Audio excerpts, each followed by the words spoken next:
Justement, un an après l'exercice donc à la tête de l'État, le président de la République est jugé par les populations. Au micro de Lassina Ouattara, elles donnent leurs avis sur les actions menées par le chef de l'exécutif ivoirien. Au niveau de la réconciliation, je pense que les choses ne bougent pas selon que les Ivoiriens auraient souhaité. On aurait voulu que les choses aillent un peu vite pour qu'on sente vraiment la réconciliation au niveau national. Parce qu'on sent que les tensions encore sont vives dans certains points. Par exemple, à Yopougon, nous qui sommes à Yopougon, nous voyons que la réconciliation n'est pas effective. On ne peut pas parler de réconciliation alors qu'il y a des gens qui sont encore en prison, il y a des gens qui sont encore en exil, il y a des gens qu'on arrête et l'école qui ne marche pas. Moi, je suis enseignante. L'université est fermée, on n'en parle pas. La seule satisfaction, je ne sais pas si on peut appeler ça satisfaction, puisque moi je sais que le programme était déjà établi, les routes et tout ce qu'il est en train de faire, ce sont des choses qui étaient déjà prévues.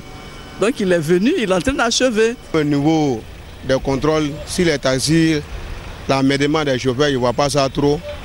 On peut que j'ai écrit un peu, c'est l'amèdement des Wara comme il a qui nous amène beaucoup là. Ça fait qu'on ne peut pas se retrouver, on ne peut pas s'en sortir quoi.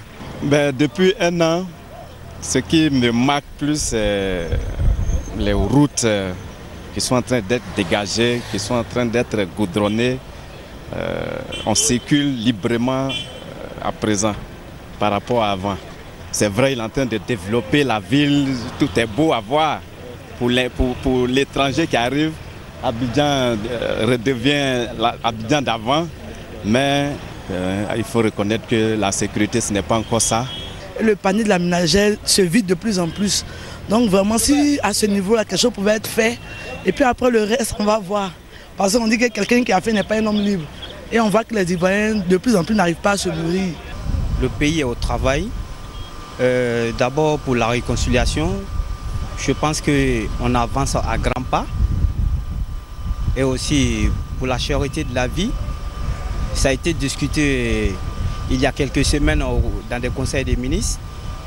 Et je pense que le ministre aussi, il tient compte de la cherté de la vie.